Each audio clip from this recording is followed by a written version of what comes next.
جی اعجاز بھائی، حلقہ 3 کے اندر جو 12,000 مہاجرین ہیں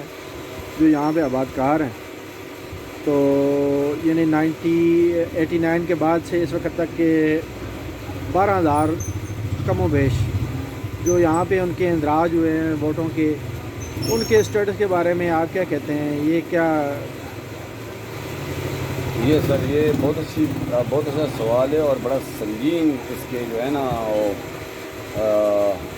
نتائج ہمارے سامنے ہیں، اور ابھی اگرچہ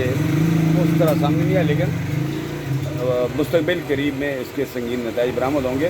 کہ یہاں پہ مظفر آباد کے جو شہری ہیں ہم لوگ، وہ ہم اقلیت کی شکل اختیار کرتے ہیں۔ تو آپ نے جو کہا کہ ان کا جو ہے آباد کار نہیں، انہیں علاقے آباد کیا گیا ہے پالیسی کے تحت، پلاننگ کے تحت، کیونکہ آپ نے دیکھا ہوگا کہ ہماری جو یہ حالیہ تحریک ہے، میں زیادہ پیچھے نہیں جاتا، یہ جو ہماری حقوق کی جو آٹا